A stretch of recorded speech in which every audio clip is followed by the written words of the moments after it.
Good afternoon to all of you.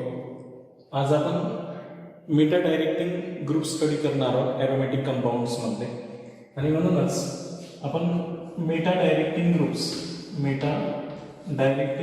Groups समजून घेऊ. आता हे मेटा डायरेक्टिंग ग्रुप्स जेव्हा आपण स्टडी करणार आहोत तर मेटा डायरेक्टिंग ग्रुपलाच आपण काय म्हणत असतो, रिंग डीॲक्टिवेटिंग ग्रुप म्हणत असतो. यांना आपण काय म्हणतो, रिंग डीॲक्टिवेटिंग ग्रुप. याचा अर्थ काय, ते बेन्झीन रिंगला काय करतात, डीॲक्टिवेट करतात, म्हणजे त्याची रिॲक्टिव्हिटी लो करत असतात. रिंग डीॲक्टिवेटिंग ग्रुप सुद्धा यांना आपण म्हणत असतो. जसं ऑर्थो आणि पॅरा डायरेक्टिंग हे रिंग ॲक्टिवेटिंग ग्रुप असतात, तसं हे मेटा डायरेक्टिंग ग्रुप जे असतात हे रिंग डीॲक्टिवेटिंग ग्रुप असतात. म्हणजे ज्यावेळेस आपण इलेक्ट्रोफिलिक सबस्टिट्यूशन्स रिएक्शन्स करतो ते कोणत्या पोझिशन्सवर होणार आहे, मेटा पोझिशन्सवर होणार आहे. तर असे ग्रुप कोणते आहेत जे मेटा डायरेक्टिंग ग्रुप आहे. जनरली जे कोणते फंक्शनल ग्रुप, बघा लक्षात ठेवायचं आहे, जे कोणते फंक्शनल ग्रुप ज्यांच्यामध्ये काय असेल, मल्टिपल बॉन्ड असेल, आहे की नाही. मल्टिपल बॉन्डेड फंक्शनल ग्रुप जे असेल, मल्टिपल बॉन्डेड फंक्शनल ग्रुप जे डायरेक्टली कुणाला अटॅच असतात, बेन्झीन रिंगला अटॅच असतात. मल्टिपल बॉन्डेड फंक्शनल ग्रुप, आहे की नाही, जे कुणाला अटॅच आहे, डायरेक्ट बेन्झीन रिंगला अटॅच आहे. म्हणून multiple bonded functional group directly attach to benzene ring, जे डायरेक्टली बेन्झीन रिंगला अटॅच असतात. हे वाले functional group generally meta directing group असतात. जसं फॉर एक्झाम्पल आपण जर मेटा डायरेक्टिंग फंक्शनल ग्रुप पाहिले तर NO2 ग्रुप जो आहे हा actually multiple bonded functional group आहे. म्हणून हा जो NO2 ग्रुप आहे हा बेसिकली मेटा डायरेक्टिंग ग्रुप आहे. त्यानंतर आता पॉझिटिव्हली चार्ज जर ग्रुप असेल तो सुद्धा मेटा डायरेक्टिंग असतो, म्हणजे NH3 पॉझिटिव्ह, आहे की नाही. त्यानंतर C triple bond N cyanide जर असेल बेन्झीन रिंगवर तर हे सुद्धा काय राहणार आहे, इलेक्ट्रॉन विड्रॉइंग ग्रुपच असणार आहे की नाही, आणि त्याच्यामुळे हा मेटा डायरेक्टिंग आहे. त्यानंतर अल्डिहाइड फंक्शनल ग्रुप जर असेल बेन्झीनवर तर तो सुद्धा काय राहणार आहे, मेटा डायरेक्टिंग असेल. कीटोन ग्रुप जरी असेल बेन्झीन रिंगवर डायरेक्टली अटॅच तर तो सुद्धा मेटा डायरेक्टिंग आहे. कार्बोक्सिलिक ऍसिड जरी ग्रुप असेल बेन्झीन रिंगवर तो सुद्धा मेटा डायरेक्टिंग ग्रुप आहे. लिहून राहिले मी काय सांगितलं आहे ते, तर मेटा डायरेक्टिंग ग्रुप कोणाला म्हणायचं आहे ते. त्यानंतर benzene sulphonic acid S double bond OH हा वाला जर ग्रुप असेल तर तो सुद्धा मेटा डायरेक्टिंग ग्रुप आहे. हा वाला अमाइड ग्रुप असेल तो सुद्धा मेटा डायरेक्टिंग ग्रुप आहे. अशा प्रकारे ज्यांच्यामध्ये मल्टिपल बॉन्डेड फंक्शनल ग्रुप आहे किंवा ज्यांच्यावर पॉझिटिव्ह चार्ज आहे हे डायरेक्टली बेन्झीन रिंगला जर अटॅच असेल तर बेन्झीन रिंगची इलेक्ट्रॉन डेन्सिटी हे आपल्याकडे ओढतात आणि रिंगला डीॲक्टिवेट करतात, आणि त्याच्यामुळं जे इनकमिंग इलेक्ट्रोफाइल्स आहेत ते मेटा पोझिशन्सवर जाऊन अटॅक करत असतो. तर हे मेटा डायरेक्टिंग ग्रुप्स आहेत. जसं आता आपण यांच्या रेझोनेटिंग स्ट्रक्चरवरून समजून घेऊ की हे सर्वजण मेटा डायरेक्टिंग का आहे. बघा लक्षात ठेवायचं आहे, यांना आपण मेटा डायरेक्टिंग ग्रुप्स का म्हणतो हे आपल्या लक्षात आलं पाहिजे की they are Meta directing groups. आता हे मेटा डायरेक्टिंग ग्रुप्स का आहे हे यांच्या रेझोनेटिंग स्ट्रक्चरवरून आपण क्लिअर करू शकतो. जसं आपण नायट्रोबेन्झीनचं रेझोनेटिंग स्ट्रक्चर काढू म्हणजे आपल्याला क्लिअर होऊन जाईल. जसं मी इथे नायट्रोबेन्झीन घेतला, इथे बघा लक्षात ठेवायचं आहे, अशा प्रकारे अल्टरनेट ट्रिपल बॉन्ड घ्यायचे, अल्टरनेट सिंगल आणि डबल बॉन्ड घ्यायचे आहे. नायट्रो ग्रुप लिहितो मी, डबल बॉन्ड O पॉझिटिव्ह आणि ऑक्सिजनवर निगेटिव्ह. हा वाला आपला नायट्रो ग्रुप झाला. आता हा काय करतो, ऍक्च्युअली हे इलेक्ट्रॉन्स या रिंगला देत नाही, या इलेक्ट्रॉन रिंगकडून ओढतो हे, म्हणून हे इलेक्ट्रॉन विड्रॉइंग ग्रुप आहे की नाही. आता बघा हे इलेक्ट्रॉन्स इथे शिफ्ट होते तर हे ऑक्सिजन इकडे इलेक्ट्रॉन्स ओढून घेईल, आणि त्याच्यामुळं नॅचरली आपल्या रिंगहून इलेक्ट्रॉनची डेन्सिटी या ग्रुपकडे ओढल्या जाईल, है ना. आणि इलेक्ट्रॉनची डेन्सिटी जर या ग्रुपकडे ओढल्या गेली, हे निगेटिव्ह आहेच, इकडे इलेक्ट्रॉन आल्यावर हे ऑलरेडी पॉझिटिव्ह आहेच, हा निगेटिव्ह, आणि इथून इथे इलेक्ट्रॉन्स आल्यामुळं रिंगवरची इलेक्ट्रॉन डेन्सिटी कमी होईल. कोणत्या पोझिशन्सवरची, अर्थो पोझिशन्सवरची. बाकीचे double bond as it is ठेवा. आता हे दोन इलेक्ट्रॉन्स इथे शिफ्ट होतील, बरोबर आहे, आपल्याला नेक्स्ट रेझोनेटिंग स्ट्रक्चर तयार करता आलं पाहिजे याचं. आणि या रेझोनेटिंग स्ट्रक्चरवरच याची माहिती असते की ही कशा टाईपचा ग्रुप आहे म्हणून. बघा लक्षात ठेवायचं आहे. हा निगेटिव्ह ॲज इट इज ठेवा, याला काही प्रॉब्लेम नाही. फक्त इलेक्ट्रॉन्स इथे शिफ्ट करणार आहोत. 2 इलेक्ट्रॉन्स इथे आले, ते इलेक्ट्रॉनची डिफिशियन्सी आता पॅरा पोझिशन्सवर तयार होते. हे इलेक्ट्रॉन ॲज इट इज राहील, आहे की नाही. नेक्स्ट मध्ये काय होईल की हे इलेक्ट्रॉन्स इथे डिलोकलाइज होईल, ते इथे पॉझिटिव्ह चार्ज तयार होईल अर्थ पोझिशन्सवर. म्हणजे नेक्स्ट रेझोनेटिंग स्ट्रक्चर आपल्याला या टाईपचं भेटेल याचं, आहे की नाही. हा वाला जो NO2 ग्रुप आहे हा ॲज इट इज आपण जसा आहे तसा लिहिणार आहोत. बघा लक्षात ठेवायचं आहे की नाही. बघा काय होईल, हा इथे हे 2 इलेक्ट्रॉन्स इथे आल्यामुळे डबल बॉन्ड इथे पॉझिटिव्ह चार्ज इथे येईल. फायनली काय होते, जे इलेक्ट्रॉन्स आपले पहिल्यांदा इकडे गेले होते ते वापस हे इलेक्ट्रॉन्स इथे येतील, तर हे इलेक्ट्रॉन्स इथे शिफ्ट होतील. आणि ओरिजिनल जसं स्ट्रक्चर होतं आपलं तसं स्ट्रक्चर आपल्याला पुन्हा भेटून जाईल. बघा अशा प्रकारे हे जसं स्ट्रक्चर आहे तसं स्ट्रक्चर पहिल्यासारखंच भेटेल. हा N double bond O positive O negative अशा प्रकारे. म्हणून हे जे 3 रेझोनेटिंग स्ट्रक्चर तुमचे तयार झाले, बघा लक्षात ठेवायचं आहे. हे 3 जे रेझोनेटिंग स्ट्रक्चर तयार झाले ते इथे या ग्रुपनं काय केलं की हा मेटा डायरेक्टिंग ग्रुप का आहे हे लक्षात ठेवा. म्हणजे येणाऱ्या इलेक्ट्रोफाईल आता आपला मेटा पोझिशन्सवर का अटॅक होणार आहे, कारण हा जो ग्रुप आहे हे या रिंगची इलेक्ट्रॉन डेन्सिटी ओढून राहिला आणि ओढल्यामुळे यांनी अर्थो पॅरा आणि अर्थो पोझिशन्सवर इलेक्ट्रॉनची डेन्सिटी कमी केली. तर पॉझिटिव्हवर जाऊन लागेल का, नाही. अर्थो आणि पॅरा पोझिशन्सवर शक्यच नाही, हे अर्थो आणि पॅरा पोझिशन्सवर जाऊन लागणारच नाही. पण त्याच्यापेक्षा जास्त डेन्सिटी कोणत्या पोझिशन्सवर आहे, मेटा पोझिशन्सवर आहे. इथे मेटा पोझिशन्सवर कुठेच पॉझिटिव्ह चार्ज येऊन नाही राहिला.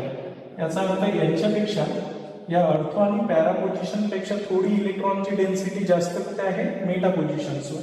म्हणून हे कोणत्या पोझिशन्सवर जाऊन लागतील, मेटा पोझिशन्सवर जाऊन लागतील रेदर दॅन अर्थो आणि पॅरा पोझिशन्स. म्हणून यांना आपण मेटा डायरेक्टिंग ग्रुप म्हणत असतो. Because they withdraw the electron density from the benzene ring from ortho and para positions and hence the electrophile only attach at the meta positions. तो फक्त यांच्या मेटा पोझिशन्सला जाऊन काय होऊ शकतो, अटॅच होऊ शकतो. आणि म्हणून हे जे कंपाऊंड्स आहे, नायट्रोबेन्झीन आहे, बेन्झीन ॲनिलिनियम आयन्स आहे, सायनोबेन्झीन आहे, बेन्झाल्डिहाइड आहे, ॲसिटोफिनोन आहे, बेन्झोइक ॲसिड आहे. हे रिएक्शन्स कुठे करतात, मेटा पोझिशन्सला करत असतात.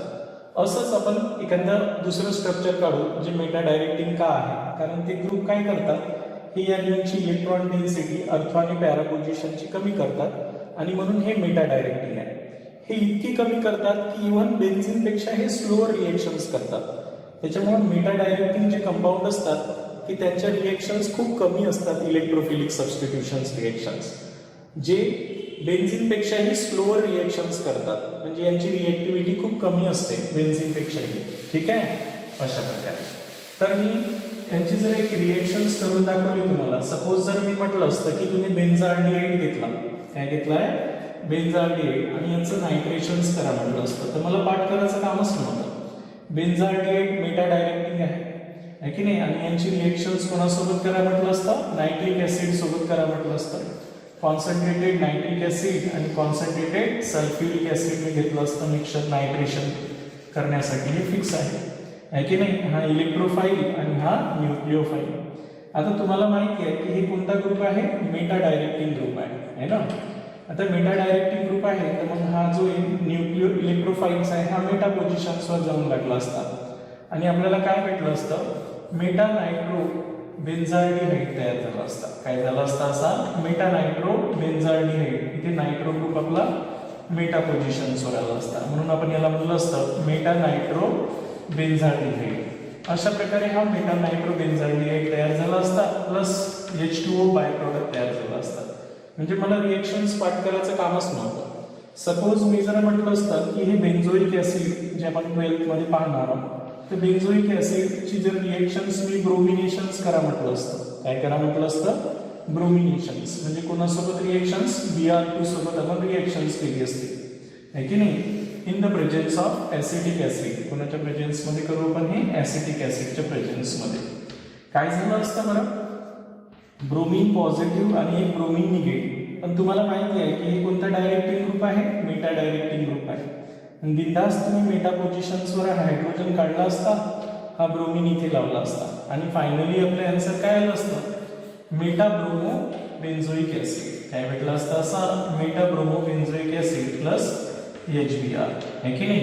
अशा प्रकारे मेटा ब्रोमो बेन्झोइक ॲसिड या प्रकारे आपल्याला ही रिएक्शन झाली असते. तर म्हणजे ह्या रिएक्शन्स आपल्याला पाठ करायच्या नाही. यांच्यामध्ये जर आपण हेलोजिनेशन्स, नायट्रेशन, सल्फोनेशन्स या रिएक्शन्स केल्या तर ते मेटा पोझिशन्सला इलेक्ट्रोफाइल्स जाईल आणि म्हणून जो इलेक्ट्रोफाइल जर मेटा पोझिशन्सला गेला तर त्याला आपण मेटा डायरेक्टिंग ग्रुप म्हणतोच, आहे की नाही? जसं अजून एक मी रेझोनेटिंग स्ट्रक्चर काढून दाखवतो ज्यामुळे हे मेटा डायरेक्टिंग आहे हे आपण क्लिअर होऊन जाईल. बरोबर आहे? आणि म्हणूनच एक मी दुसरं रेझोनेटिंग स्ट्रक्चर बेन्झाल्डिहाइडचं काढून दाखवतो. सपोज मी जर हा बेन्झाल्डिहाइड घेतला, बघा हे तुम्हाला काढता आले पाहिजे, हे महत्वाचं आहे. मग तुम्ही एकदा काढता आले की तुमच्या लक्षात येते की हे सिंपल आहे. जसं हे 2 इलेक्ट्रॉन्स इथे जातील तर हे ऑक्सिजनवरचा इलेक्ट्रॉन्स इकडे शिफ्ट होईल आणि एक रेझोनेटिंग स्ट्रक्चर तयार होईल. अशा प्रकारे बघा, लक्षात ठेवायचा हा रेझोनेटिंग ॲरो आहे, डबल हेडेड ॲरो. बघा मी बाकी जसंच्या तसं लिहितो. जे चेंज होणार आहे ते आपण पाहू. ही इलेक्ट्रॉन्स इथे गेल्यामुळे इथे डबल बॉन्ड येईल, हे इलेक्ट्रॉन्स इथे गेल्यामुळे इथे निगेटिव्ह चार्ज येईल आणि आता इथे काय तयार होईल? Positive charge. आणि इलेक्ट्रॉन्स इथे गेल्यामुळे इथे इलेक्ट्रॉनची डिफिशियन्सी तयार होईल आणि हे double bond as it is राहील. आता हे इलेक्ट्रॉन्स इथे डिलोकलाइज होईल नेक्स्ट रेझोनेटिंग स्ट्रक्चरमध्ये. म्हणून आपल्याला नेक्स्ट रेझोनेटिंग स्ट्रक्चर यांचं असं भेटेल, इथे डबल बॉन्ड, इथे पॉझिटिव्ह ॲज इट इज, हे डबल बॉन्ड CO निगेटिव्ह आणि H, आहे की नाही?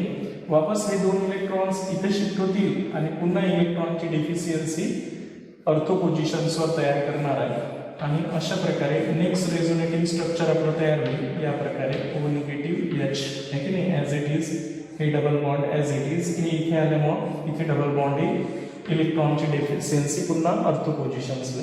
वापस हे 2 इलेक्ट्रॉन्स इथे आले तर हे 2 इलेक्ट्रॉन्स इथे शिफ्ट होतील आणि फायनली जसं आपलं स्ट्रक्चर होतं बेन्झाल्डिहाइडचं तसंच आपलं ओरिजिनल स्ट्रक्चर बनवलं. बघा, लक्षात ठेवायचं आहे अशा प्रकारे. तर हे जे 3 रेझोनेटिंग स्ट्रक्चर आहे हे काय इंडिकेट करतात माहिती आहे का?